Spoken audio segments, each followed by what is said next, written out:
Tokyo is always rainy. The air is polluted. The streets are covered in trash. A layer of smog blocks out any starlight. Crime is rampant. Greedy corporations dominate the lives of all those that live there. This is Tokyo. At least in Akira and the game Cyberpunk 2077. Actual Japan is quite different than this. Japan's air quality has been rated as satisfactory by the World Health Organization for years now, and is far less polluted than its peers. Even in Tokyo, you'd have a hard time finding that unpleasant city smell. Japan's streets are almost entirely litter-free. The sidewalk is clean and even. Even on subways, trains, and buses, they remain in pristine condition, despite shuttling 7.5 million passengers per day. Japan is rated as one of the safest countries in the world.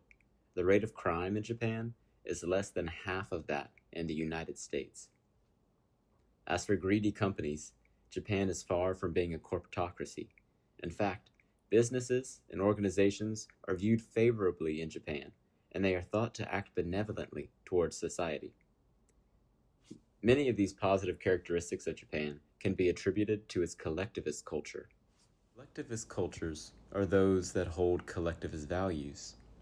Collectivist values place greater importance on society and groups, as opposed to an extreme individualist who would only care about themselves and maybe their immediate family.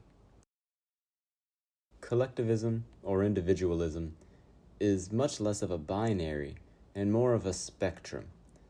An individual or culture can fall anywhere on the spectrum. And of course, context matters. A collectivist culture is going to have individualists in it, and vice versa. In the same way, even the most extreme individualist may act collectively given the right context or situation. Examples of collectivist actions include wearing a mask to prevent others from getting sick, social distancing when ill or potentially ill, donating money or goods for others to use, refraining from talking or eating in public spaces like the train, taking only what is absolutely required to make sure others have enough, and conserving electricity or water. This responsibility to wider society extends beyond just the actions of individuals and can also be seen in the policies and practices of entire companies or organizations. The extension of social responsibility beyond mere individuals, but to include organizations and businesses as well, has a name in Japanese culture. It is called Sanpo Yoshi. This Japanese business philosophy, Sanpo Yoshi, can also be called three-way win. Not all companies in the world follow the philosophy of Sanpo Yoshi. For instance, some companies may make decisions that only benefit themselves. We would probably call these businesses a scam. Making decisions that do not help customers is good for making money fast, but it is no way to build a long-lasting organization. This is not a sustainable model for an organization unless there are no competitors or there are sufficiently powerful regulators. Because of this, organizations will instead make choices that are mutually beneficial for themselves and their consumers. Both the business and the customer benefits from the transaction.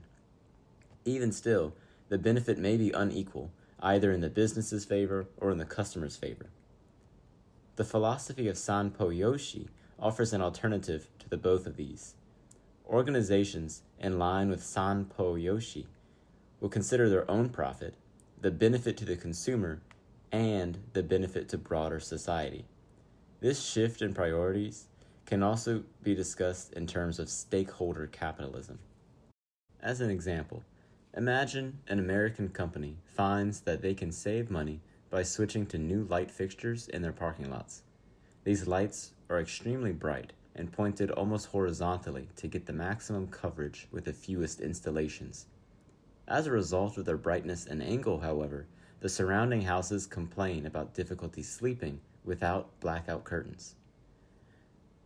In contrast, imagine a Japanese country following Sanpo Yoshi philosophy, who instead purchase the more expensive lighting fixtures that are angled down at a steep angle and emit a softer, more palpable light.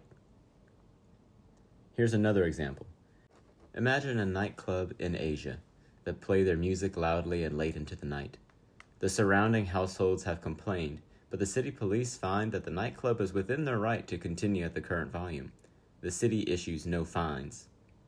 Meanwhile, in New Orleans, a new manager is hired at a different nightclub. The manager holds the Sanpo Yoshi philosophy and begins taking steps to reduce the sound pollution of the business, especially late at night.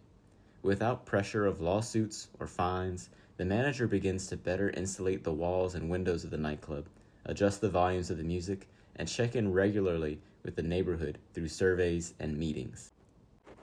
This new manager is not just interested in what will get the most sales or the most reliable customers, but values community health as well.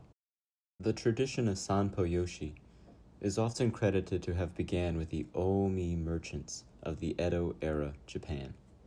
These salespersons would travel around Japan, building bridges and roads as they went to support the local towns they visited. Still today, Sanpo Yoshi can be seen in the way that businesses might build structures that are open for public use. For instance, some business might establish a small park on its property open to the public, or maybe a business offers free access to its restroom or water. Environmental concerns are also in line with Sanpo Yoshi, so a business might use clean energy, or a business might invest its resources to lessen or avoid pollution, whether that pollution be chemical, physical, light pollution, noise pollution, smell pollution, etc. Other examples of Sanpo Yoshi include donating funds or aesthetic contributions, pleasing buildings, art installations, murals, etc. Sanpo Yoshi involves caring for the customer experience beyond just profit. These are things organizations do that have no effect on their bottom line and potentially even cost the company. For example, in Japan, you'll find those pristine buses and trains that are also quiet. You also find free Wi-Fi on buses and trains. Public transport is so critical to the infrastructure of Japan that many of these elements could be removed without diminishing the number of people that use public transportation. Yet, these companies maintain these pleasant conditions for their customers. Sanpo Yoshi can also be seen in the way that companies will care for employees beyond just worker productivity. There are things organizations do that have no effect on their bottom line, or, again, potentially even cost the company. For example, organizations might create jobs for disabled individuals. In Japan, this was done using robotics, such as in the Dawn Robot Avatar Cafe, or in some nursing homes. Ultimately, Sanpo Yoshi guides leaders and organizations to act more sustainably. Sustainability is more than just avoiding fossil fuels. In short, sustainability can be anything that improves or ensures human well-being. So this means avoiding actions or policies that threaten survival, reduce life expectancy, degrade health, infringe rights, or reduce the quality of life of current and future human generations. Sanpo Yoshi offers a potential solution for avoiding the dystopian settings seen in cyberpunk media. Cyberpunk is a science fiction visual style that became prominent in the zeitgeist during the 80s. The central theme of cyberpunk media is a criticism of corporatocracy and the ambivalence of mega companies that dominate society with little concern for their effect on the world. Cyberpunk stories take place in a world run by mega corporations that prioritize profits over well-being. These settings are technologically advanced and frequently devoid of nature.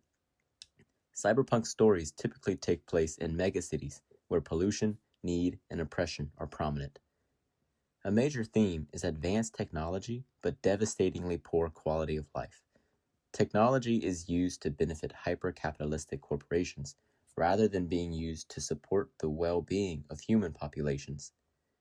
Just a few examples of cyberpunk media include the 1988 film Akira, the 1982 film Blade Runner and its 2017 sequel, Blade Runner 2049, the Alien Cinematic Universe, the 1995 film Ghost in the Shell, Judge Dredd from 1995, RoboCop 1987, and Total Recall 1990. There are plenty of other films and books not listed here. Cyberpunk art aims to use hyperbole to demonstrate the detrimental effects of self-serving organizations, usually technology manufacturing companies, left unchecked by society. The emphasis of cyberpunk is to demonstrate a world that values money and profit over all else, leading to the destruction of social trust, connection, and the physical environment, all in the name of profit. The antithesis to cyberpunk is called solarpunk. Solarpunk is described as a movement in speculative fiction, art, fashion, and activism that seeks to answer and embody the question, what does a sustainable society look like, and how can we get there? This quote is from the Solarpunk Manifesto, 2019. As I stated previously, sustainable behavior means a healthy physical environment, but also includes developing nurturing societies and creating individuals that are physically, mentally, relationally, and spiritually well. Whereas cyberpunk media features technology being used for corporate gain, even at the cost of human or environmental health, solarpunk offers a future where technology and nature and humans live in harmony with one another. Solarpunk involves the use of technology that benefits, not destroys, nature. Solarpunk themes emphasize decentralized political power, community resilience and health, green energy, and a post-capitalist or reformed capitalist society. The stated mission of solarpunk is to inspire hope and action. Artists in this genre aim to present an example of sustainability in all its forms. Examples of solarpunk might include Nausicaa, Castle in the Sky, Ecotopia, Sunvault, The Fremen from Frank Herbert's Dune, Scavengers Reign, and that one yogurt commercial from Chobani. That is not a joke. Sanpo Yoshi can be seen in solarpunk media. Just like in Sanpo Yoshi, organizations and their leaders in solarpunk act with sustainability in mind. Technology is designed to improve the work and health of humans, not just the efficiency of business. In Japan, this use of technology to improve society, rather than just business, is exemplified remarkably by the Dawn Avatar Cafe. Organizations consider broad society, future generations, and the natural world to be stakeholders in decisions for both solarpunk and Sanpo Yoshi. By holding these values and behaving responsibly towards the organization, consumers, and society, the worst ills of cyberpunk can be avoided. Companies following Sanpo Yoshi move the world closer to harmonious paradise, such as that seen in solarpunk media. So what can we do? Where does Sanpo Yoshi come from? Firstly, from a behavioral perspective, it requires conditioning social reinforcers like liberty, justice, equity, and peace. Sanpo Yoshi also requires cultivating shared values throughout a community and organization. It takes creating nurturing environments. It also requires arranging for group contingencies. This might look like creating positive outcomes that are only possible through collaboration, such as through the use of meta-contingencies or macro-contingencies. In short, we can move the world towards a brighter future by individuals loving their neighbor and organizational leaders maintaining loyalty towards their community and world, even when acting in a professional role. Thanks.